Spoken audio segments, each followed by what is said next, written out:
Hi, my name is Ciara Abeyta, and I'm a graduate from CCU, and I'm actually working in the professional graphic design industry now. We're going to jump into a tutorial about how to use InDesign.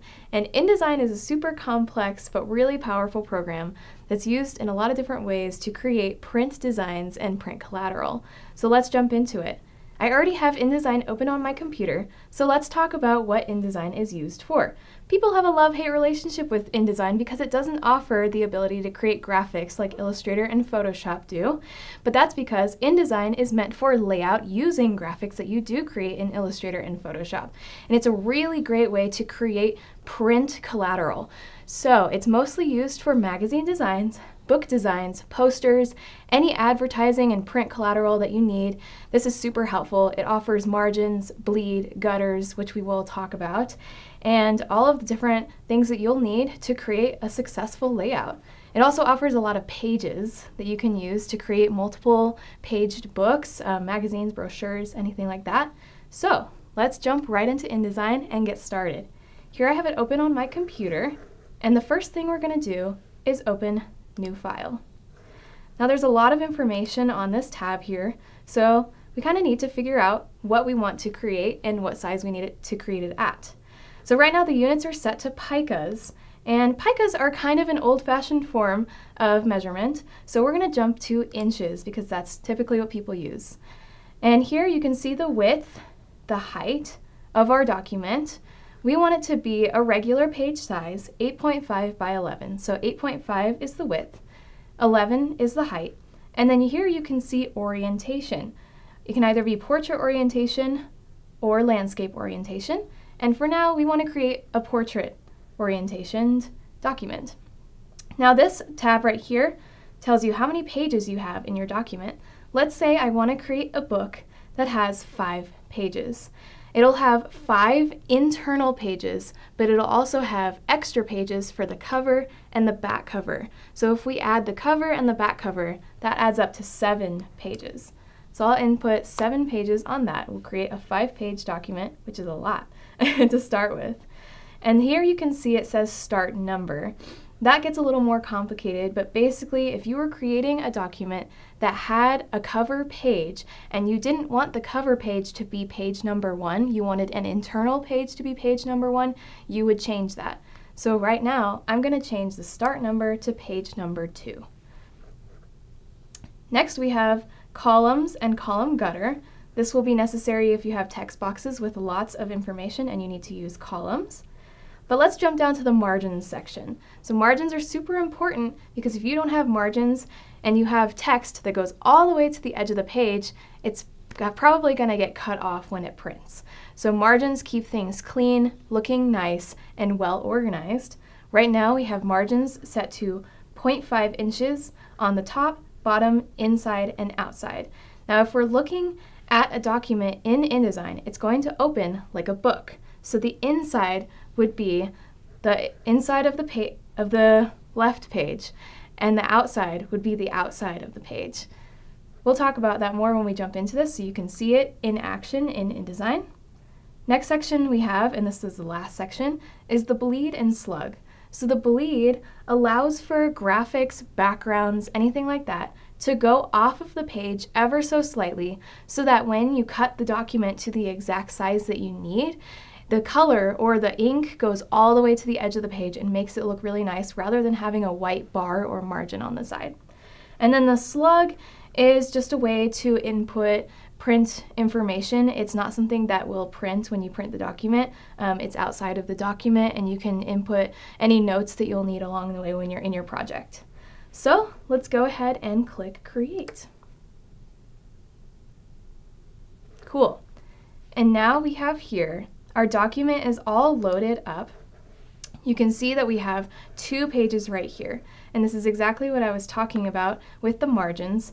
This is the outside margin. This is the inside margin of our page where the binding of the book would be. This is the top, and this is the bottom. There's a lot of different workspaces that you can work in InDesign. Up here you can change the workspace where it says Essentials. So I'm going to go down to Advanced because this offers a lot more capability of design. So the advanced workspace has a lot of different tools, but it can be overwhelming for someone who is first using InDesign. So let's go back to the Essentials workspace. Essentials gives us just the basics, which is good to start with. So as you can see here in the Pages panel, this shows us all of the pages that we have currently in our document. Page number 1, even though labeled as number 1, will actually be the cover page, and page number 7 will be the back cover of our book that we're creating. So let's jump into how we use the tools in InDesign. The first tool that's super easy to use is the text tool. If you go over to the left side on our toolbar, there's a T.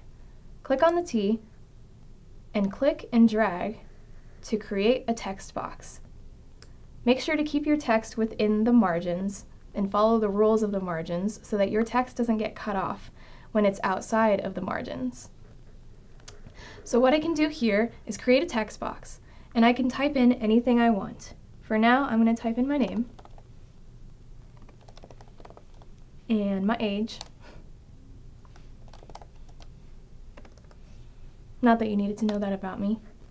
And if I want to put some placeholder text in here because I'm not exactly sure what I'm going to write in this space, I can right-click and click Fill with Placeholder Text. This will give us a nice gibberish lorem ipsum thing to fill our space so that we can see what it would look like when it's full of text until we have the actual text that we want to put in there.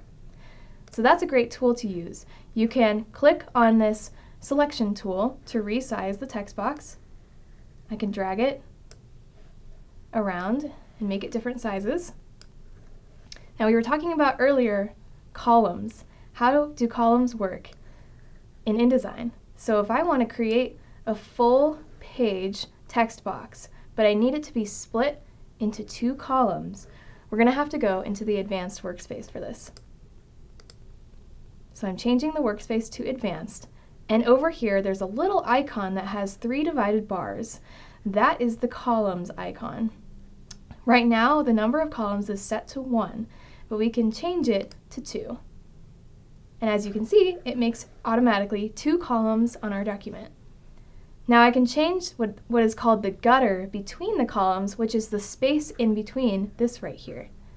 I'm going to increase that since I like to have a little more breathing room between my columns. We'll put it at 0.5 inches.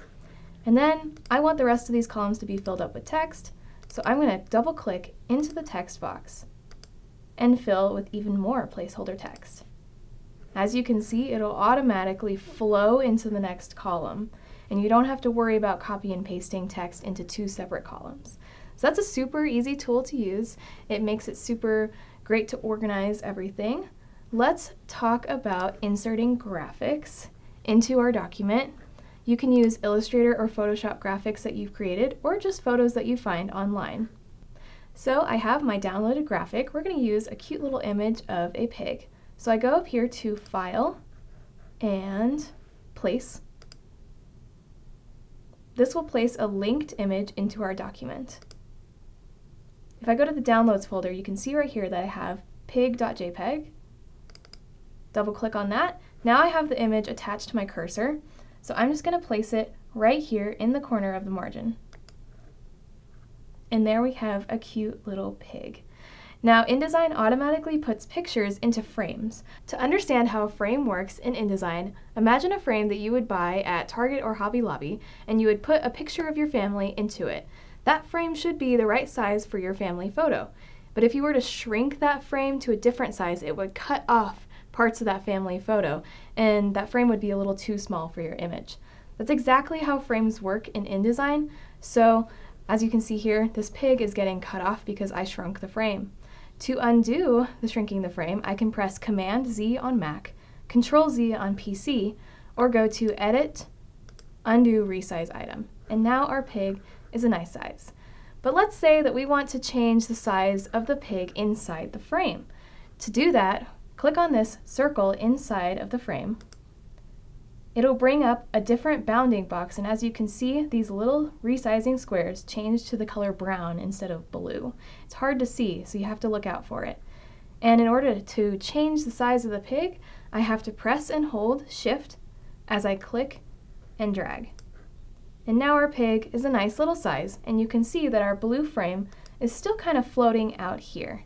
To resize the frame to the image, and it's good to do this so that it's not in the way of anything else while you're working, go up to the toolbar and click Fit Frame to Content.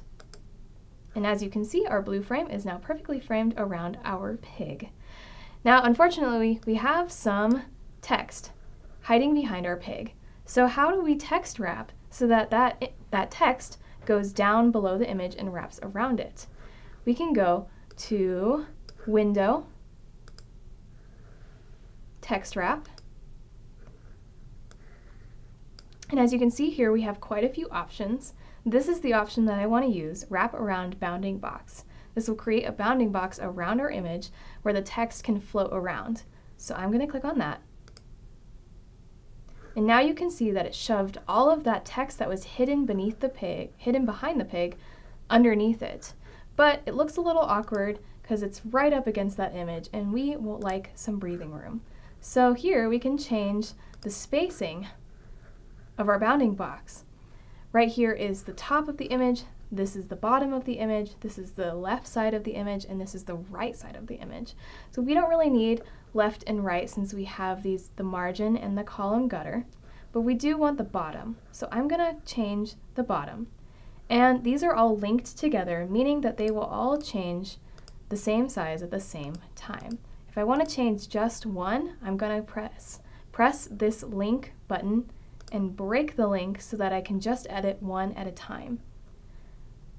We're gonna go up to about maybe 0.25 inches. Looks pretty good. And now we have a cute little layout where you could write an article about a pig and have an image in there. So how do we change our font if we want a different font? Well, you click into your text box by double clicking and highlight whatever you want to change. First, I'm going to type in a title. So I'm going to do pig article. And I'm going to highlight pig article because I want this text to look a little different from the rest so that we know it's a title. And up here in the toolbar, you can see there's a bunch of different ways to edit your text. This is the font, this is the size, this is the spacing, and so much more. So I'm going to click on the font drop-down menu, and here I can select whatever font I want. Let's go with something big and bold. So I'm going to do Acumen Semi-Condensed Ultra Black. Click on that, and as you can see, it changed our text, changed our font, but it's a little too small. So I'm going to go up here to the text size. I can use either these arrows to go up and down in size, or use the drop-down menu to choose a pre-selected size. So let's do 30 point. And now you can see our text is nicely sized, and it looks like a pretty big title. To give us some breathing room, I'm going to just press Enter, and now we have some breathing room underneath. So that's exactly how you would change the font. You can do it with the rest, and it'll flow automatically into the next column. If you want to change all of this text, let's say we want to change it to Kazuka, I can click on that and it'll change all of the text flowing into the next column. Well, those are just some basics of InDesign, so thanks for joining me today. I hope you learned a lot from this tutorial. InDesign is a super powerful but also complex program, so this is just the tip of the iceberg of everything that you can learn, and we just kind of touched on the basics today, so hopefully there will be more tutorials coming your way and you can learn so much more.